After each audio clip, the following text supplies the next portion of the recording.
ମଗଡ଼ା ଥାନା ଅଧିକାରୀଙ୍କ ବଦଳିରେ ଅଞ୍ଚଳବାସୀ ଦୁଃଖିତ। ମଗଡ଼ା ଥାନାରେ 2 ବର୍ଷରୁ ଅଧିକ ସମୟ ଧରି ଦାୟିତ୍ୱ ତୁଲାଉଥିବା ମଗଡ଼ା ଥାନା ଅଧିକାରୀ ପଦ୍ମଲୋଚନ ପାଣିଗ୍ରାହୀଙ୍କ ବଦଳି ହୋଇଥିବା ଜଣାପଡ଼ିଛି। ପୂର୍ବରୁ ମଗଡ଼ା ଥାନା ଅଞ୍ଚଳରେ ଚୋରି ଡକାୟତିଠାରୁ ଆରମ୍ଭ କରି ବେଧଡ଼କ ଭାବେ ବାଲି କାଠ ଗୋ ଚାଲାଣ ହେଉଥିବା ବେଳେ ମଗଡ଼ା ଥାନା ଅଧିକାରୀ ପଦ୍ମଲୋଚନ ପାଣିଗ୍ରାହୀ କାର୍ଯ୍ୟରେ ଯୋଗଦାନ ପରେ ସବୁ ପ୍ରକାର ବେଆଇନ କାର୍ଯ୍ୟକଳାପକୁ ବନ୍ଦ କରିଥିଲେ। ତେବେ ଥାନାର କିଛି କର୍ମଚାରୀ ବେଆଇନ କାର୍ଯ୍ୟରେ ସାମିଲ ଥିବା ଜାଣିବା ପରେ ଥାନା ଅଧିକାରୀ ପଦ୍ମଲୋଚନ ପାଣିଗ୍ରାହୀ ତାଗିଦ କରିବା ପରେ ଥାନାର ପରିବେଶ ମଧ୍ୟ ପରିବର୍ତ୍ତନ ହୋଇଥିବା ଜଣାପଡ଼ିଛି।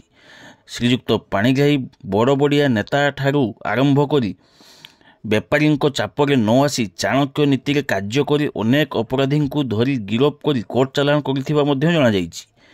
ତେଣୁ ମଗଡ଼ା ଥାନା ଅଞ୍ଚଳରେ ଶ୍ରୀଯୁକ୍ତ ପାଣିଗ୍ରାହୀଙ୍କୁ ଚାଣକ୍ୟ ପୋଲିସ ଅଫିସର ଭାବେ କୁହାଯାଉଥିବା ଶୁଣିବାକୁ ମିଳେ।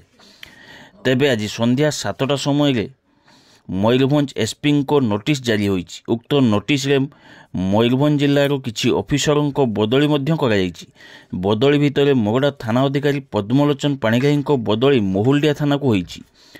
ମଗଡ଼ା ଥାନା ଅଧିକାରୀ ପଦ୍ମଲୋଚନ ପାଣିଗ୍ରାହୀ ଯେତେଦିନ ରହିଥିଲେ ଜଣେ ସଚ୍ଚୋଟ ଦକ୍ଷ ନିଷ୍ଠାପର ପୋଲିସ ଅଫିସର ଭାବେ ଯେଉଁଭଳି ଭାବେ ନିଜ ଜୀବନକୁ ବାଜି ଲଗାଇ ଯେଉଁ କାର୍ଯ୍ୟ କରିଯାଇଛନ୍ତି ତାହା ଚିରସ୍ମରଣୀୟ ହୋଇ ରହିବ ବୋଲି ସାଧାରଣରେ ଆଲୋଚନା ହେଉଥିବା ଜଣାପଡ଼ିଛି। ଅପରପକ୍ଷରେ ମଗଡ଼ା ବ୍ଲକର ବିଭିନ୍ନ ଗଣମାଧ୍ୟମ ପ୍ରତିନିଧିମାନଙ୍କ ସହିତ ଉତ୍ତମ ବ୍ୟବହାର ସହିତ ସବୁ କ୍ଷେତ୍ରରେ ସହଯୋଗକୁ ପ୍ରଶଂସା କରାଯାଇଥିବା ଗଣମାଧ୍ୟମ ପ୍ରତିନିଧିମାନଙ୍କଠାରୁ ଶୁଣିବାକୁ ମିଳେ।